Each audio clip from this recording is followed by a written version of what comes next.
మాదిగల హక్కుల పోరాటం అసూలు బాసిన అమరవీరులు త్యాగాలు మరలేనివని మాదిగ జేఏసీ జిల్లా అధ్యక్షుడు మాల్యాల మనోజ్ కొనియాడారు. ఆదివారం ఆదిలాబాద్ జిల్లా కేంద్రంలోని అంబేద్కర్ భవనంలో మాదిగల అమరవీరుల చిత్రపటాలకు పూలమాలలు వేశారు. సంఘ నాయకులతో కలిసి నివాళులు అర్పించారు. ఎస్సీ వర్గీకరణ ఉద్యమంలో ఎందరో అమరవీరులు తమ ప్రాణ త్యాగాలు చేశారన్నారు.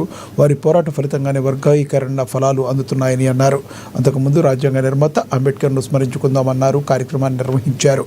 అంబేద్కర్ ఆశయాల సాధనకు ప్రతి ఒక్కరూ కృషి చేయాలని పిలుపునిచ్చారు.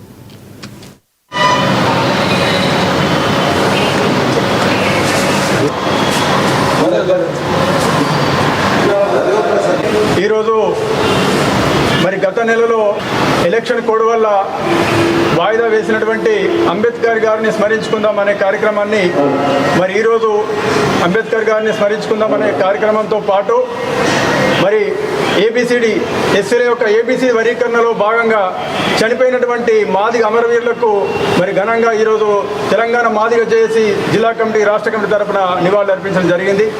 మరి అంబేద్కర్ గారు అందరివాడు అనే ఒక నినాదంతో ప్రతి నెల మరి ఆయనను స్మరించుకుంటేనే మరి ఈరోజు మన మాదిగ బ్రతుకులు కానీ మన దళితుల బ్రతుకులు కానీ మరి అలాగే సమాజంలోని ప్రతి ఒక్కరూ మరి ఈరోజు నడుస్తున్నారంటే అంబేద్కర్ గారు రచించిన రాజ్యాంగం వలనని గుర్తించాల్సిన అవసరం ఉంది.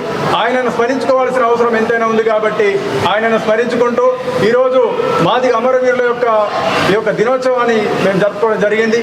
మరి ఆ యొక్క అమరవీరుల ఫలితమే మేము ఈరోజు ఏబిసిడి వర్గీకరణ అనుభవిస్తున్నాం. ఈరోజు వర్గీకరణ అయిందంటే ఆ రోజు వాళ్ళు పడిన కష్టాలు అలాగే వారు చనిపోయినటువంటి ఆ యొక్క త్యాగానికి గుర్తుగానే మేము ఈరోజు వారి యొక్క ఆత్మకు శాంతి కలగాలని కోరుకుంటూ వారి గుర్తుగా ఈరోజు మేము ఈ యొక్క మాదిగ అమరవీరుల సంస్మరణ దినోత్సవం కొనసాగిస్తూ మరి వారి ఆశయాల సాధనకు కృషి చేస్తామని చెప్పేసి ప్రతి ఒక్కరూ మాదిగ ఉపకులకు కృషి చేయాలని చెప్పేసి మేము ఈ సందర్భంగా కోరుకుంటున్నాము.